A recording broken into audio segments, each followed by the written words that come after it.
오늘은 남왕국의 두 명의 왕, 요아스의 뒤를 이어 왕위에 오른 아마샤, 그리고 그 아마샤의 뒤를 이어 왕위에 올랐던 우시야, 이 두 명의 왕을 살펴볼 텐데요.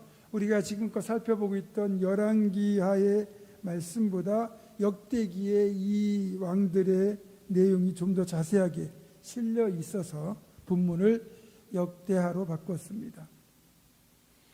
요아스는 사실 죽을 운명이었습니다. 그러나 그의 고모 여호세바와 그의 고모 부인 여호야다의 목숨건 구출로 죽을 고비를 넘겼고, 그리고 7살의 나이에 왕위에 올라서 그렇게 여호야다의 지도를 받아 열심히 나라를 다스렸습니다. 그리고 초반에는 성전도 수리하고 또 여호와의 지도를 따라서 선하고 바른 통치를 펼치는 등 나름 선정을 펼쳤지만, 여호야다가 죽고 난 뒤 방백들의 유혹에 빠져서 우상을 숭배하고 죄의 길로 행하다가 결국 하나님의 치심을 받아 신하들의 반역으로 죽고 말죠. 이런 요아스, 아버지 요아스의 뒤를 이어 왕위에 오른 인물이 바로 아마샤입니다. 아마샤는 왕위에 오른 뒤에 자기 아버지를 죽였던 신복들을 죽입니다. 그러나 그 신복들의 자녀들은 죽이지 않습니다.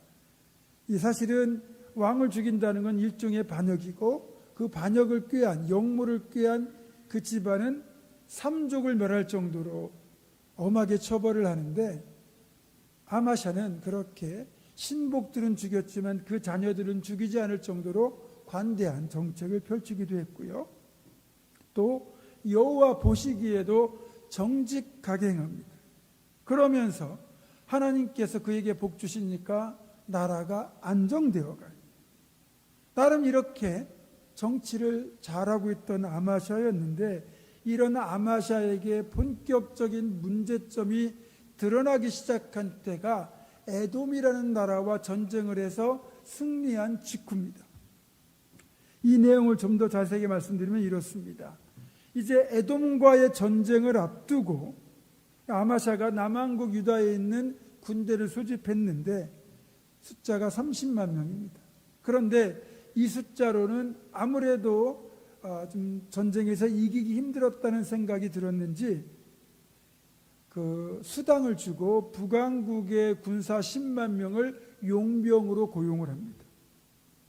그런데 이런 상황에서 한 선지자가 아마샤에게 이스라엘 군대 그 용병 10만 명을 그냥 돌려보내라고 말합니다. 만약에 북이스라엘의 이 용병 10만 명을 데리고 가면 하나님께서 이 전쟁에 함께하지 않으실 것이고, 대신에 군대를 돌려보내면 하나님이 반드시 승리하도록 도우실 것이다, 그렇게 말하는 겁니다. 아마샤가 나는 이미 용병을 고용하는 그 수당으로 10만 달란트, 아니 100달란트나 벌써 지급을 했는데 이 손해라는 건 어떻게 보충합니까? 그렇게 하니까 걱정하지 마십시오. 하나님께서 왕에게 이보다 더 많은 것을 주실 것입니다. 그렇게 말을 해요. 아마샤가 선지자의 말을 그대로 신뢰해서 손해볼 각오로, 또 위험도 더 증가하겠지만 어쨌든 북왕국의 용병 10만 명을 그대로 다시 돌려보냅니다. 100달란트를 이미 지불했기 때문에 계약금이와 똑같아요. 돌려받을 수가 없습니다. 결국 북왕국에서 온 10만 명의 용병들은 전쟁에 참여하지 않고 자기 나라로 돌아갑니다. 물론 안타까운 일도 있어요. 이들이 그냥 고국으로 돌아가면 좋은데 돌아가는 길에 그 길에 있었던 유다의 마을들을 약탈해가지고 돌아갑니다. 어쨌든 아마샤는 북왕국의 군대는 돌려보내고 남왕국 유다의 군대만으로 에돔과의 전쟁을 치러서 대승리를 거둡니다. 짜릿한 일이죠. 말 그대로 하나님께 순종했더니 하나님이 도우셨습니다. 문제는 에돔을 정벌하고 돌아온 아마샤가 정신 나간 짓을 벌인다는 거예요. 그게 뭐냐면 에돔의 우상을 들여와서 그 우상을 섬기고 경배하기 시작했다는 겁니다. 선지자도 깜짝 놀라서 아마샤를 책망합니다. 에돔의 신이 그의 백성을 왕의 손에서도 능히 구하지 못했는데 왕은 어찌하여 그 신을 섬긴단 말입니까?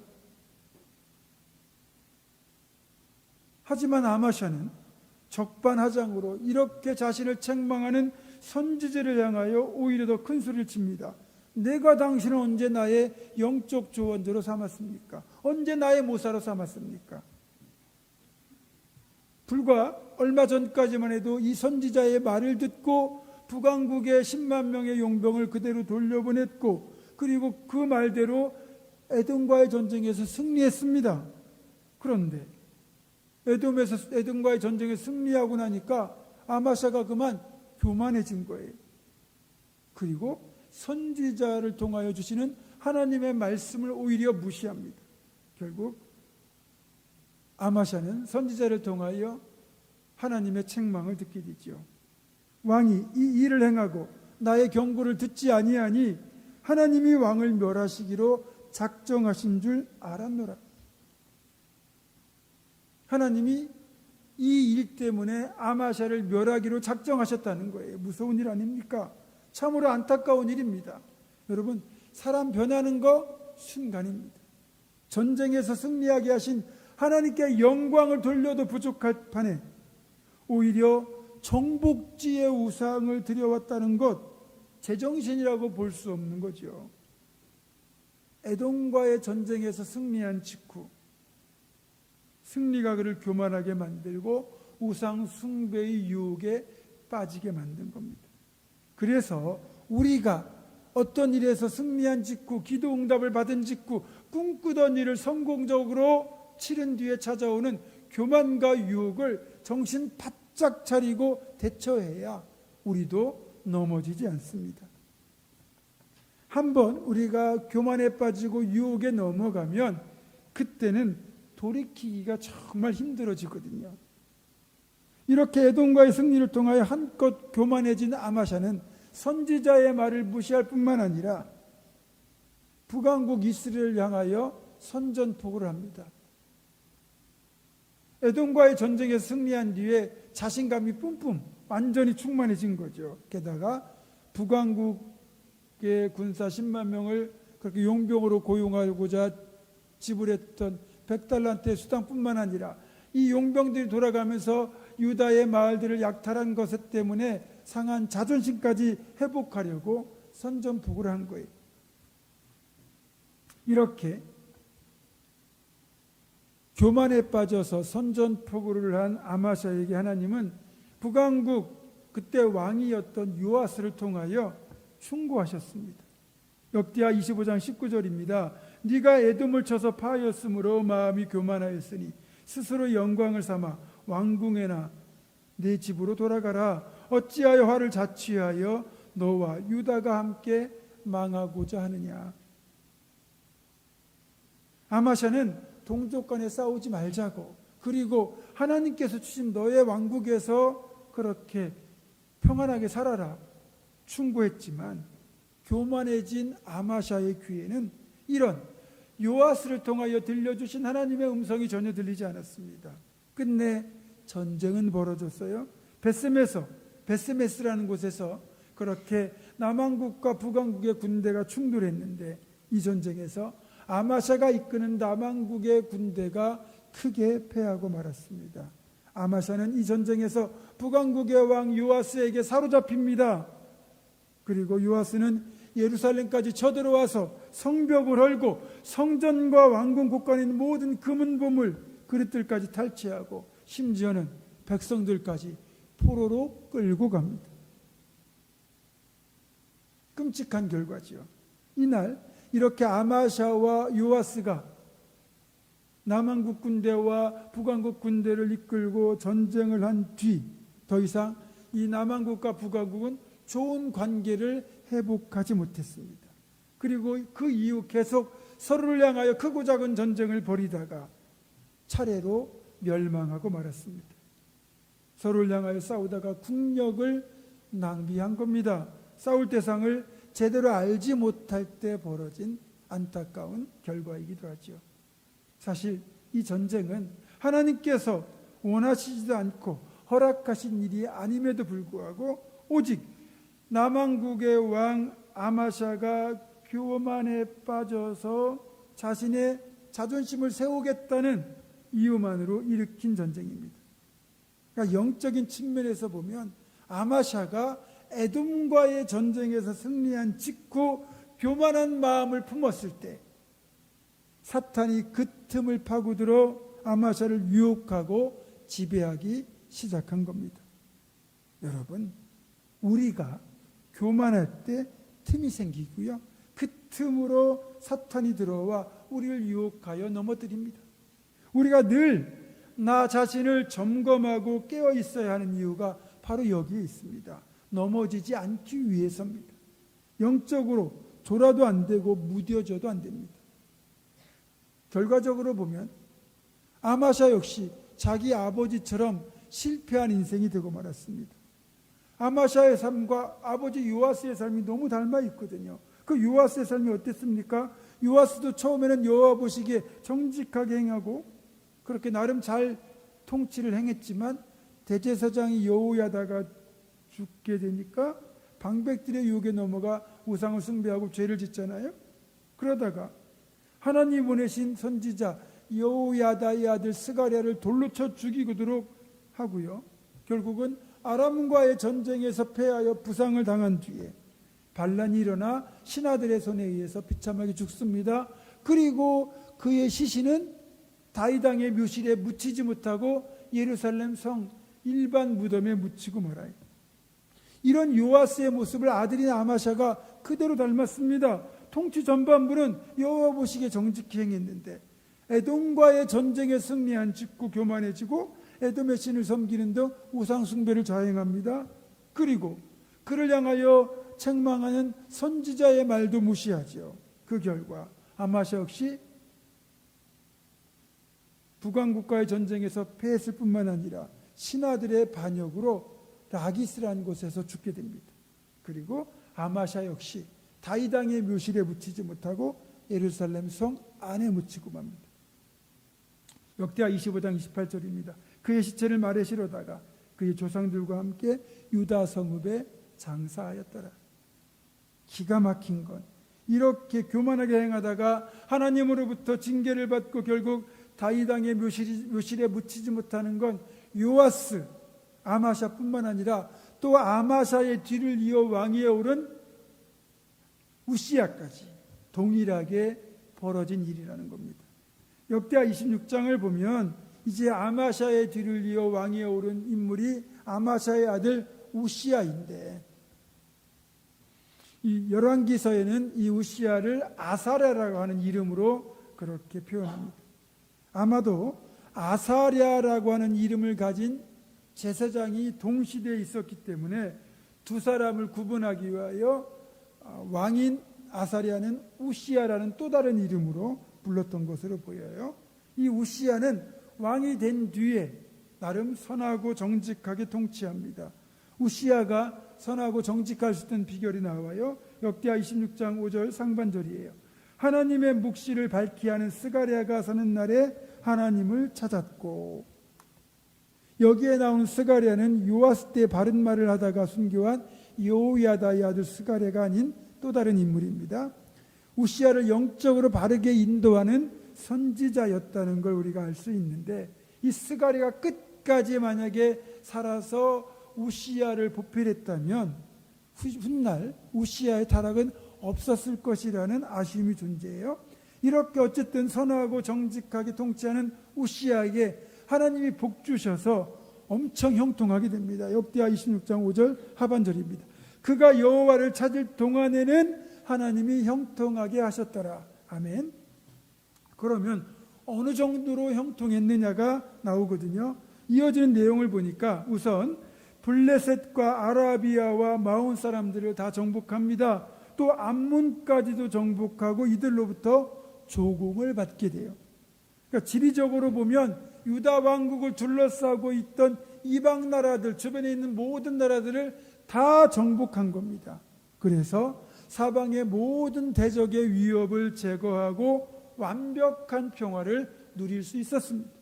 그뿐 아니라 솔로몬 이후에 처음으로 우시아의 명성이 가나안 땅을 넘어 애굽 변방에까지 널리 알려졌다고 되어 있습니다.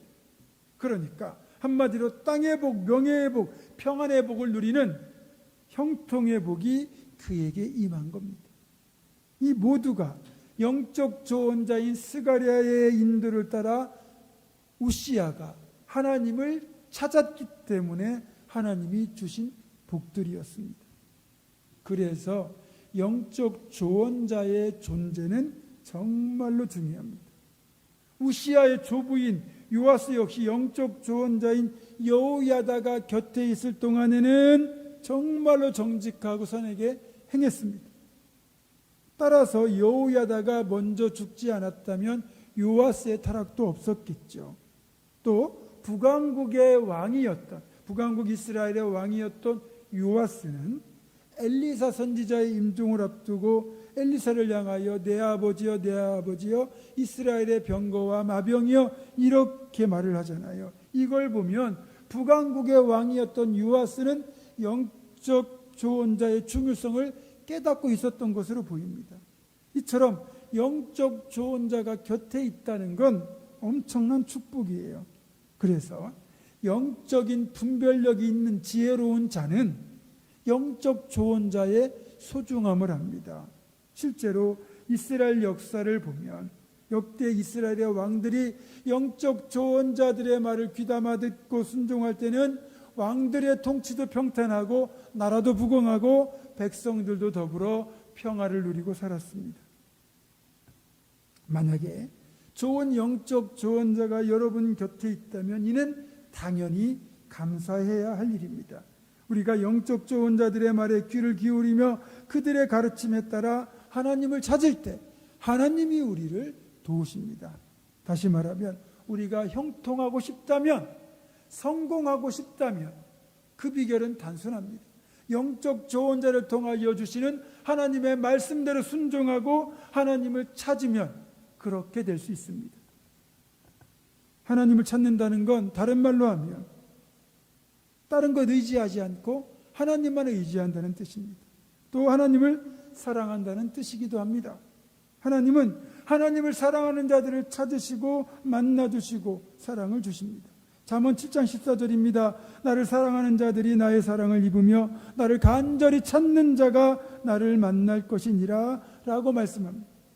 이렇게 하나님을 사랑하는 것, 하나님을 찾는 것, 영적 조언자의 지도를 따라가는 것이 형통의 비결이라는 걸 알면서도 하나님을 찾지 않고 하나님을 사랑하지 않고 영적 조언자의 말을 듣지 않는다면 진정한 의미의 형통을 이룰 수가 없는 겁니다. 사는 게 힘들다고 불평할 것이 아니라 형통의 비결을 알게 되었다면 하나님을 힘써 구해야 합니다. 제가 예전에 시험을 치르고 나서 가장 억울했던 경우는 몰라서 틀린 게 아닙니다. 알고도 틀린 겁니다. 알고도 답을 잘못 체크했거나 아니면 밀렸었거나. 여러분, 우리가 형통의 비결을 알았으면 이제는 실패하지 말아야 됩니다. 오직 하나님만 힘써 구하여 형통함의 축복을 받는 우리 모두가 되기를 주님의 이름으로 축원합니다. 반대로 왕들이 영적 조언자들의 말을 듣지 않고 하나님의 뜻을 거스를 때는 왕도, 나라도, 백성들도 모두 고통을 당해야 했다는 그런 공통점을 발견할 수 있습니다. 특별히 요아스, 아마시아, 우시아 3대에 걸친 왕들의 모습을 보면 모두 영적 조언자의 존재가 있을 때와 없을 때 그 결과가 너무 극명하게 대조가 된다는 거죠. 통치 중반까지 좋은 모습을 보여주었던 우시아 역시 영적 조언자인 스가랴가 죽은 다음부터 또 안타깝게도 교만을 행하는 죄에 빠지고 말았습니다. 이걸 보면 교만은 지혜롭고 성공한 사람이 빠지기 가장 쉬운 죄악이라는 걸 알 수 있습니다. 우시아가 교만에 빠진 배경을 얼마든지 보면 하나님께서 형통하게 하심으로 나라가 솔로몬 이후에 가장 강성해졌잖아요. 백성들의 삶의 질은 높아졌죠. 그만큼 우시아의 인기는 하늘을 찌를 듯 정말 절정에 달했습니다. 설문조사를 한다면 지지도가 90% 100%에 가까웠을 겁니다. 이렇게 최고의 전성기를 구가하고 있던 우시아를 제지할 수 있는 사람은 아무도 없었습니다. 그런 상황에서 우시아가 결정적으로 어떤 죄를 지었느냐? 교만에 사로잡힌 우시아가 제사장 외에는 출입이 불가능한 금지된 성역인 성소에 들어가서 직접 분향단에서 향을 피워 분향하려고 했다는 겁니다. 예루살렘 성전 구조는 성전 뜰이 있고 그리고 휘장 문을 지나면 성소가 있고 이 성소를 지나면 지성소가 있습니다. 지성소에는 하나님을 만나는 하나님의 임재의 상징인 언약궤가 놓여 있고 그리고 성소에는 진설병을 올려놓는 떡상 그리고 불을 밝히는 황금 촛대 그리고 하나님께 향을 피워 올려드리는 분향단 이 세 개가 있습니다. 지성소에는 1년에 한 번 딱 한 번 대제사장이 이스라엘 백성들을 대신하여 들어갈 수 있었고 성소에는 주기적으로 제사장들이 자기들을 정결하게 한 뒤에 들어가서 진설병에 떡을 바꾸고 그리고 촛대에 기름을 채우고 그리고 분향단의 죄를 치우게 됩니다. 이런 주기적인 일들을 하는 것이 제사장만 할 수 있는 거예요. 아무리 왕이라 할지라도 선지자라 할지라도 제사장이 아니면 여기는 들어가서는 안 됩니다. 들어가면 하나님의 치심을 받아 죽게 되는 것이고 거기에 들어간다는 건 곧 제사장이 아닌 다른 이들이 들어간다는 건 하나님의 명령을 정면으로 거부하는 행위인 겁니다. 여기에 우시아가 왕이라는 권력을 이용하여 백성들의 높은 지지를 이용하여 거기를 들어가서 자기가 직접 하나님께 분향하려고 한 겁니다. 우시아가 이렇게 행동하려고 하니까 당시 제사장이었던 아사랴가 용감한 제사장 80명을 모아가지고 우시아를 막아섭니다. 왕이시 여긴 들어가시면 절대 안 됩니다. 하나님이 금하신 것입니다. 그러나 그렇게 자기를 제지하는 제사장들을 보면서도 우시아는 자기를 막아선다는 이유로 엄청나게 화를 내게 됩니다. 그 순간 하나님이 우시아를 치셨고 즉시 우시아의 이마에 나병이 발병합니다. 하나님을 멸시한 결과 교만해서 하나님께서 금하신 영역까지 침범한 결과 하나님의 징계를 받아 나병이 들었습니다. 여러분 이게 사실 제사장만 할 수 있는 즉 종교 지도자들만 할 수 있는 분향까지 왕이 하려고 했다는 게 어떤 거겠습니까? 내가 세상에서의 성공, 이 권력을 발판 삼아 종교 권력까지 손에 쥐려고 했다는 거예요. 만약에 정치적으로 성공한 우시아가 종교 권력까지 지니게 된다면 이스라엘 역사상 누구도 갖지 못했던 무소보리의 권력을 주게 되는 거예요. 우리로 말하면 대통령이 대법원장, 국회의장까지 겸하는 셈인 거예요. 한마디로 우시아는 왕으로서 만족한 게 아니라 신의 자리, 하나님의 자리까지 오르고 싶은 교만을 품었던 겁니다. 성경적으로 보면 살인도 엄청나게 큰 죄악이지만 그 이상으로 큰 죄라고 할 수 있는 것이 바로 교만죄입니다. 창조 이후 첫 번째 범죄가 바로 교만죄 아니었습니까? 선악을 알게 하는 나무의 열매를 따먹는 건 단순히 하나님의 명령에 대한 불순종이나 하나님의 것을 따먹는 절도죄가 아니라는 겁니다. 자, 선악을 알게 하는 나무의 열매라는 거예요. 즉 선악의 판단 기준은 하나님이십니다. 그런데 하나님이 아닌 내가 선악을 판단하는 기준이 되겠다는 것, 그게 뭐겠습니까? 그건 내 생명의 주인, 내 삶의 주관자는 나다. 내가 선악을 판단하는 주체가 되겠다라는 의미죠. 즉 내가 하나님이 되겠다는 것, 이는 하나님에 대한 엄청난 도전입니다. 결국 엄청난 교만자가 되는 것이고 그것 때문에 죽음이 들어오게 만든 최악의 죄를 짓게 된 겁니다. 그러니까 우시아는 엄청난 죄를 지은 거예요. 결국 교만하게 행했다가 하나님의 징계를 받아 나병에 걸린 우시야는 성전에서 쫓겨났고 왕궁에서도 쫓겨나서 왕궁 한켠에 있는 별궁에 갇히고 말았습니다. 이 우시야는 남은 평생을 나병 환자가 되어 별궁에서 외롭게 보내다가 죽었고, 그 역시 죽은 뒤에 다윗 왕의 묘실이 아닌 일반 무덤에 묻혀야만 했습니다. 정리해보면 다윗 이후 최고로 강대한 왕국을 이룰 정도로 우시야가 형통화되었고 성공했는데, 그런 형통과 성공이 오히려 우시야를 교만하게 만들었고, 그것이 우시야의 치명적인 실패가 되고 말았습니다. 그리고 그 분기점에 영적 조언자인 스가랴가 죽은 사건이 있는 거죠. 결국 요아스, 아마시아에 이어 우시야도 다윗 왕의 묘실에 묻히지 못하고 예루살렘 성에 묻히게 되는 거죠. 결국 요아스, 아마시아, 우시야, 그렇게 3대에 걸쳐 할아버지, 아버지, 아들까지 3대에 걸쳐 똑같은 실패가 그대로 답습되고 있습니다. 말씀을 정리합니다. 요아스, 아마시아, 우시야의 삶을 통해 우리는 영적 지도자의 존재가 얼마나 중요한지, 그리고 교만이 얼마나 무서운지를 깨달았습니다. 그래서 여러분 이걸 아셔야 됩니다.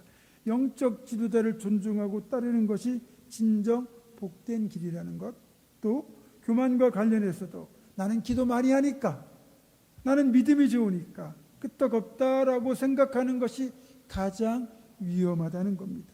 이런 태도는 영적인 교만일 수도 있고 그만큼 자기도 모르게 방심하거든요. 그래서 성경은 교만하지 말라고 수시로 우리에게 경고합니다. 잠언 16장 18절입니다. 교만은 패망의 선봉이요 거만한 마음은 넘어짐의 앞잡이니라. 18장 12절입니다. 사람의 마음의 교만은 멸망의 선봉이요 겸손은 존귀의 길잡이니라. 야고보서 4장 6절입니다. 그러나 더욱 큰 은혜를 주시나니 그러므로 일렀으되 하나님이 교만한 자를 물리치시고 겸손한 자에게 은혜를 주신다 하였느니라. 아멘. 사랑하는 성도 여러분, 우리는 기도하는 것과 함께 정신 바짝 차리고 영적 조언자를 통해 주시는 하나님의 말씀을 존중하고 교만의 유혹에서 나를 지켜가기를 바랍니다. 또한 내게 주신 직분과 사명을 감사하게 받고 처음부터 끝까지 변함없이 충성하는 우리가 될 수 있기를 주님의 이름으로 축원합니다. 기도하겠습니다. 존귀하신 하나님, 믿음과 사명의 길에서 결코 교만하지 않고 겸손하게 충성하는 하나님의 사람으로 우리 모두 살아가게 하여 주시옵소서. 우리 주 예수 그리스도의 이름으로 기도드립니다. 아멘.